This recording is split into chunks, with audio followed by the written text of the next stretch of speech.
Le régime de copropriété. Bonjour à toutes, bonjour à tous, ici Sophie Vergès, je vous souhaite la bienvenue dans ce nouvel épisode de podcast de la saison 3, c'est le E28, j'espère que vous allez bien et je vous remercie de suivre mon émission Investir en immobilier, l'immobilier au féminin. Cette saison, vous le savez, est dédiée à l'initiation en droit immobilier. Ce sont des épisodes évidemment assez courts, réalisés à la demande de Julien et de Sylvain, les auditeurs Clubhouse, que je remercie évidemment. Et si vous avez des questions, eh bien n'hésitez pas à passer par mes différents réseaux sociaux pour me poser des questions et me parler de votre projet. Allez, c'est parti pour ce nouvel épisode. Pour cela, je me suis aidée des articles sur le site internet www.notaire.fr à l'onglet immobilier fiscalité, mais aussi sur le site du gouvernement www.cohésion-territoire au pluriel.gouv. Donc je vous invite bien sûr à aller sur ces deux sites internet, puisque là aujourd'hui je vais vous faire un petit résumé. Alors, je vais vous donner déjà la définition de ce qu'est un régime de copropriété. Ce régime va permettre de répartir la propriété d'un immeuble collectif entre plusieurs personnes appelées copropriétaires. Et d'ailleurs, je vous le rappelle que la genèse de la copropriété, c'est à partir de deux copropriétaires différents. Donc ça, c'est très important aussi à comprendre.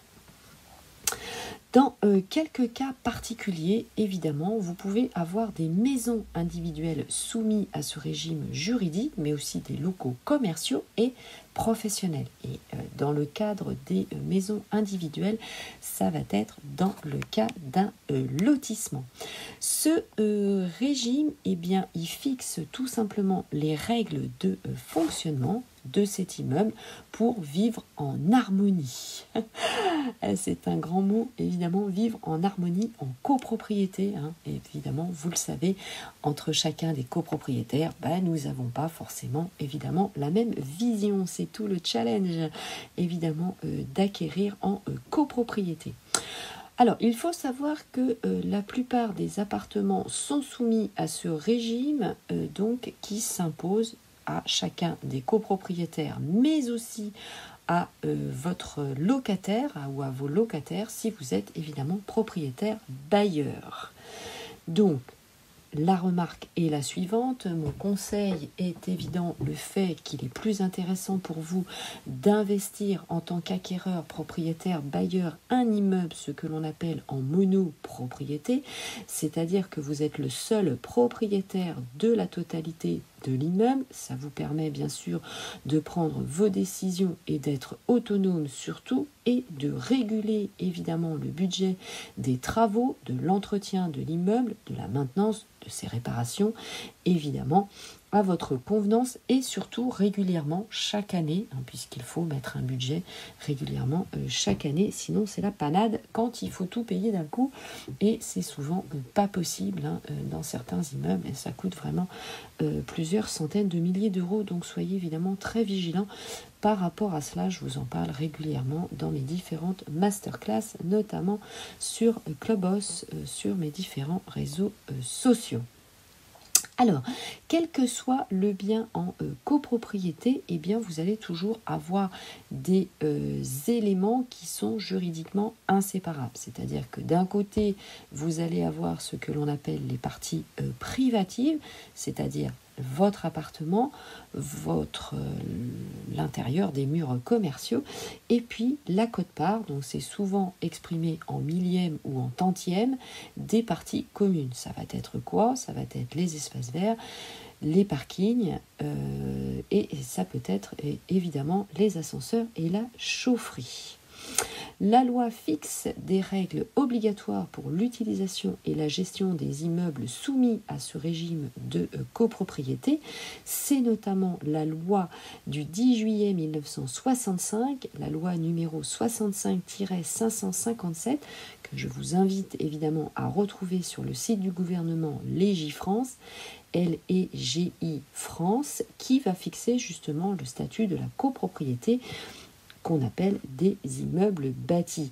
Il s'agit de la loi fondatrice régissant le fonctionnement et l'organisation des différentes copropriétés. Cette loi, il faut le savoir, évidemment, vous l'avez compris, à sa date a traversé les décennies en s'adaptant aux évolutions des besoins des différents copropriétaires. Et évidemment, elle a déjà plus d'une 50aine d'années. Elle a subi une 40aine de modifications législatives, plus ou moins importantes, dont les plus récentes dont vous avez entendu parler, les fameuses lois Allure en 2014 et la loi Elan en 2018.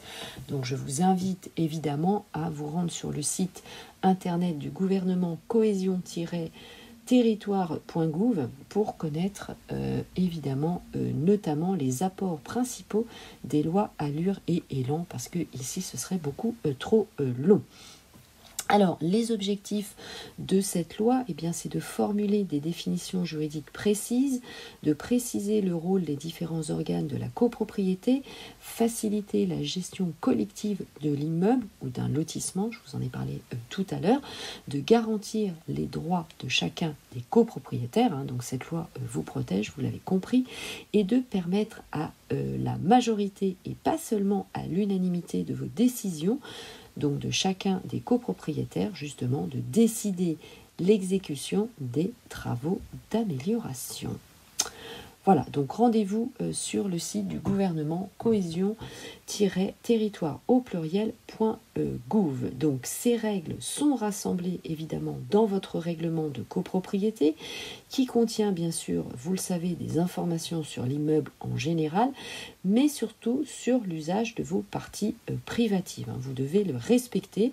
Donc si votre immeuble est à destination habitation, évidemment, vous ne pouvez rien faire d'autre, notamment si l'usage est exclusif habitation. Évidemment, un commerce sera interdit. Alors, vous avez certaines tolérances qui peuvent être prévues justement pour l'exercice d'une profession libérale. Donc, je vous laisse consulter votre règlement de propriété de manière attentive, de faire appel évidemment à un avocat, à votre notaire, ou de me poser la question si vous avez besoin, évidemment, parce que c'est très complexe à lire et à surtout interpréter. Et un règlement de copropriété par rapport à un autre règlement, évidemment, vous l'avez compris, ce ne sont évidemment pas du tout les mêmes. On ne peut pas faire un copier-coller d'un règlement de copropriété puisque chaque copropriété, chaque règlement a ses spécificités propres. Donc attention, évidemment, donc en cas de doute, n'hésitez pas à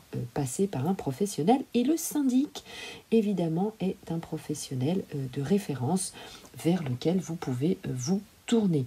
Le propriétaire actuel, évidemment, peut vous donner des renseignements. Attention, parce que, vous le savez, tous les copropriétaires ne respectent pas stricto sensus, évidemment, le règlement de copropriété. Donc, fiez-vous à lui, mais dans une certaine mesure. C'est très rare, bien sûr, qu'un copropriétaire ne respecte pas le règlement, mais c'est toujours bon de le dire. Donc, évidemment, le propriétaire actuel peut vous donner des renseignements, le syndic, le notaire, évidemment, et puis aussi, s'il y a un gardien d'immeuble, il connaît par cœur la vie de l'immeuble. Allez, c'était tout pour ce podcast. Merci à vous. N'hésitez pas, bien sûr, à partager, vous abonner, et vous connaissez la chanson par cœur. Merci, bien sûr, de me suivre. À tout de suite dans le prochain épisode et sur les différents réseaux sociaux. Ciao, bye bye, je vous embrasse. Portez-vous bien et bon investissement, bien sûr.